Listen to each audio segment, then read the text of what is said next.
ಇದು ಮಾಡ್ರನ್ ಜಮಾನ. ಆನ್ಲೈನ್ನಲ್ಲೇ ಪರಿಚಯವಾಗಿ ಆನ್ಲೈನ್ನಲ್ಲೇ ಮದುವೆಯೂ ಆಗಿಬಿಡುತ್ತೆ. ಆದರೆ ಇದನ್ನೇ ಬಂಡವಾಳ ಮಾಡಿಕೊಳ್ಳೋ ಕೆಲ ಕಿಡಿಗೇಡಿಗಳು ಮುಗ್ಧ ಹೃದಯಗಳನ್ನ ಯಾಮಾರಿಸಿದ್ದಾರೆ. ಇಲ್ಲೊಬ್ಬಳು ಯುವತಿ ಕೂಡ ಪ್ರೇಮಿ ವಿರುದ್ಧ ಠಾಣೆ ಮೆಟ್ಟಿಲೇರಿದ್ದಾಳೆ.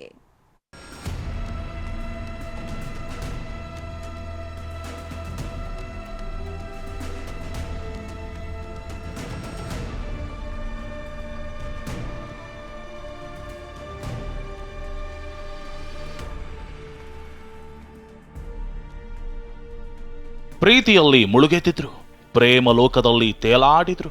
ನನಗೆ ನೀನು, ನಿನಗೆ ನಾನು ಅಂತ ಸಾರಿ ಸಾರಿ ಹೇಳಿದ್ರು. ಆದರೀಗ ಇದೇ ಪ್ರೇಮಿಯ ಮೇಲೆ ಪ್ರೇಯಸಿ ಸ್ಫೋಟಕ ಆರೋಪ ಮಾಡಿದ್ದಾಳೆ.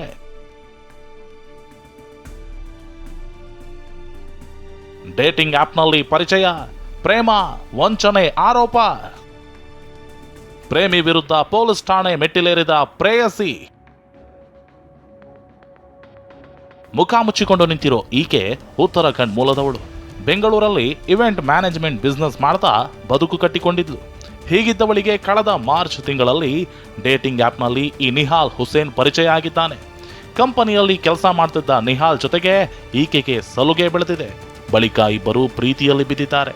ಆದರೆ ಮದುವೆ ಆಗೋದಾಗಿ ನಂಬಿಸಿದ್ದ ನಿಹಾಲ್ ಪಾರ್ಟಿಗೆ ಅಂತ ಈಕೆಯನ್ನ ಹೋಟೆಲ್ಗೆ ಕರೆದೊಯ್ದು ಜ್ಯೂಸ್ನಲ್ಲಿ ಮದ್ಯಪಾನ ಬೆರೆಸಿ ಅತ್ಯಾಚಾರ ಎಸಗಿದ್ದಾನೆ ಅಂತ ಯುವತಿ ಆರೋಪಿಸಿದ್ದಾಳೆ.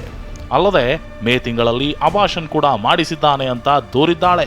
सर ये 20 मार्च 2024 को ही हम मिले थे डेटिंग ऐप पे।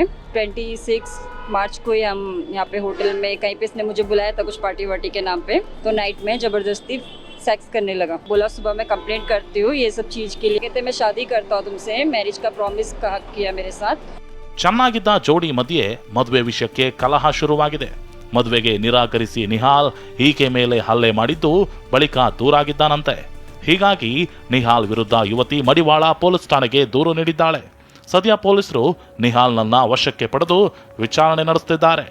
ಮದುವೆ ಯಾವಾಗ ಆಗೋದು ಅಂತ ಕೇಳ್ದಲ್ಲ, ಮದುವೆ ಬಗ್ಗೆ ಮಾತಾಡ್ದವಾಗೆಲ್ಲ ಬಂದು ಹೊಡಿಯೋದು. ಮನೆಗೆ ಫೋನ್ ಮನೇಲಿ ಮಾತಾಡಿದ್ರೆ ಮನೇಲಿ ಮದುವೆ ಬಗ್ಗೆ ಮಾತಾಡ್ತೀಯ ಅಂತ ಬಂದು ಹೊಡಿಯೋದು. ಯಾಕೆ ಹಿಂಗೆಲ್ಲ ಮಾಡ್ತಾ ಇದೆಯಾ, ನಾನು ಮದುವೆ ಆಗಲ್ವಾ ನೀನು ಅಂತಂದರೆ ನಿಮ್ಮ ಮದುವೆನೂ ಆಗಲ್ಲ, ಏನೂ ಆಗಲ್ಲ, ನೀನು ಡೇಟಿಂಗ್ ಮಾಡೋದಕ್ಕೆ ಮಾತ್ರ ನಾನು ಮಾಡ್ಕೊಂಡಿರೋದು ಅಷ್ಟೇ. ಮತ್ತು ಅಭಾಷಣ ಎಲ್ಲ ಮಾಡಿದ್ದಲ್ಲ ನೀನು ಇಷ್ಟ ಅಂದರೆ ನಾನು ಮಾಡಿಸ್ಬೇಕು ಅಂತಲೇ ಮಾಡಿಸಿರೋದು. ನೀನು ಡೇಟಿಂಗ್ ಮಾಡಿದ್ದೀನಿ, ಮುಗೀತು ನಿನ್ನ ಕತೆ, ಅಷ್ಟೇ, ಹೋಗ್ತಾ ಇರು. ಈ ಹಿಂದೆಯೂ ವಂಚನೆ ದೂರು ನೀಡಿದ್ದ ಯುವತಿ.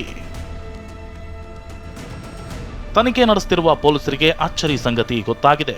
ಅದೇನಂದ್ರೆ 2023ರಲ್ಲಿ ಈಕೆ ಬೇರೊಬ್ಬ ಯುವಕನ ಮೇಲೂ ಇದೇ ರೀತಿಯ ಆರೋಪ ಹೊರಿಸಿದ್ಲು. ಆದರೆ ಆಗ FIR ದಾಖಲಾಗಿರಲಿಲ್ಲ. ಇದೀಗ ಮತ್ತೊಬ್ಬ ಯುವಕನ ಮೇಲೆ ವಂಚನೆ ದೂರು ನೀಡಿರೋದು ಪೊಲೀಸರಿಗೂ ಸಂಶಯ ಮೂಡಿಸಿದೆ. ಹೀಗಾಗಿ ಎಲ್ಲ ಆಂಗಲ್ನಲ್ಲೂ ತನಿಖೆ ಮಾಡ್ತಿದ್ದಾರೆ. ರಾಚಪ್ಪಾಜಿ ನಾಯಕ್, TV9 ಬೆಂಗಳೂರು.